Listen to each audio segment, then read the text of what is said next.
There's a lot of bad blood between Dewanna Bonner and the Indiana Fever of how she left the Indiana Fever, and some fans didn't like the way she handled the situation. They accused her of quitting. They booed her when she's come to their stadium, and rightfully so. The fans have every right to tell you how they feel. And Bonner doesn't appreciate that, but it comes with the game. Now, Cunningham said on Show Me Something that, when Bonner first got there, she didn't seem happy to be there. And she wants people to be happy, obviously, because you want people to enjoy themselves on the team. And Bonner's at the end of her career. She should just ride out in the sunset. And unfortunately, she's not really doing that for herself. And she never sent a text to the players, as Cunningham said. Never said, like, hey, wish you guys the best, love you guys. None of that. It just was silence. And people took that the wrong way. And Bono doesn't like how she's being treated from the fans and from some of the players. And you can be mad about it all you want, but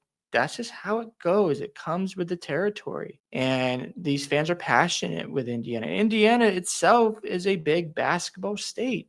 If there's a team that is really good, like the Pacers, maybe the NBA Finals, they're going to get behind that basketball team. And you have a Caitlin Clark, who is a star in the WNBA, draws a lot of attention. When you're playing with her and you end up leaving for no reason, fans are like, what's that all about? But look at this exchange between Clark and Bonner. I'm not going to play the sound, but check this out. Look how Clark is saying, bye, get out of here.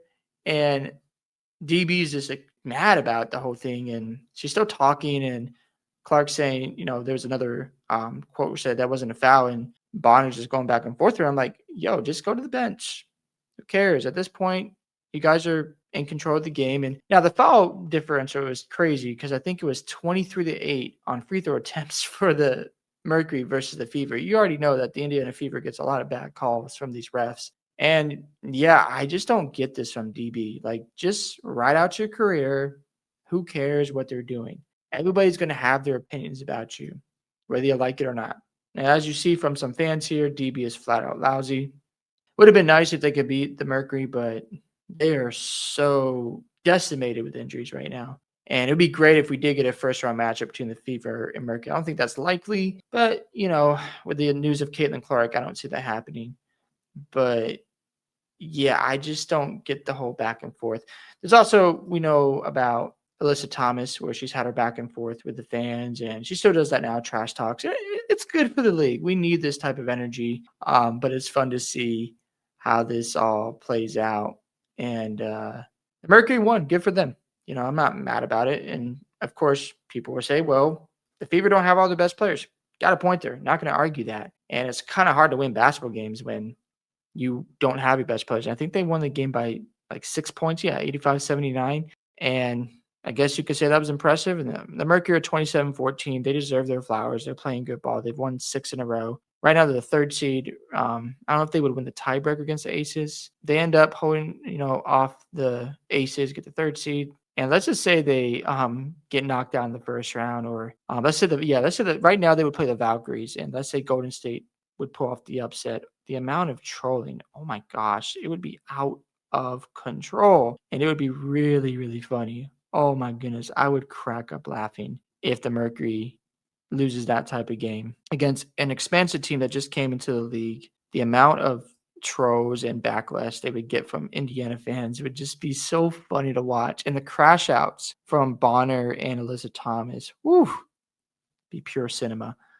But yeah, Clark isn't going to put up with this stuff. She's going to stand up for her teammates. And I like the fact she's still at these games despite, reporting today she's not going to play the rest of the season. It's good camaraderie for the Fever. And you just hope they can end on a positive note. I don't know if that's going to happen, just given the circumstances. Baby's out for the season, and it just keeps piling up with injuries. So it's just looking more like a bad close to the regular season. And you just want to see the Fever right off in the sunset, losing the first round against the Lynx and call it a day and start all over. Of course, the Mercury only beat them by 6 points, so I guess that's impressive. I mean, a win's a win. It took you all that work to beat an injured Rudo team. Now, obviously, we understand that, and I'm trolling on that. We understand it's not easy to win in basketball, and when you're undermanned, you're going to play harder and with more focus and effort, and you have to match that energy. So kudos to the Mercury for handling the business, not losing, because if they lost this game after this incident between Clark and Bonner, ooh, man, that would be pretty nasty. But yeah, there's eyeballs will still be on the Mercury this coming up playoffs. And whenever they get bounced, if they, you know, end up not winning the championship, they're gonna get cooked. And don't lose in the first round. Like that would be really bad and not the best look. And it's gonna be about matchups, just like any playoff run is. But at the same time, like don't lose to a team like the Valkyries. Would be absolutely funny seeing how the fans treat that situation. But Bonner left. You know, you can be upset about how people are treating you from Indiana. However, you can't be surprised. You left without giving a proper goodbye. And to be honest, I wish she stayed because I like the pickup for the Fever. But according to Cunningham, she wasn't happy there. So you can't control that. And you just have to say, hey, it didn't work out. I don't mind what the GM did. You're trying to improve the roster. You added some pieces this year. You just had a lot of injuries. So you hope that next year the Fever have better injury luck and that Clark is healthier. And we get some fun exchanges like this next season where she's playing and she's getting in players' faces and not tolerating how they treat her on the court. Because that's what I want to see. A fiery Caitlin Clark getting into it with the players. We need that energy. So I'm all for this from Caitlin Clark, where she's like, I don't care who you are. I don't care how you feel about me. I'm here to take you out. And if you don't like me, tough. I'm going to get buckets. I'm going to dominate, and you're going to just suffer through it all. That's the type of energy I want to see from Caitlin Clark. So hopefully we see this on the court next season. With all that being said, hope you guys enjoyed the video today. I'd love to hear your thoughts about the exchange between Caitlin Clark and Dewanna Bonner. Don't forget to like and subscribe to the channel, and I'll catch you guys in the next one.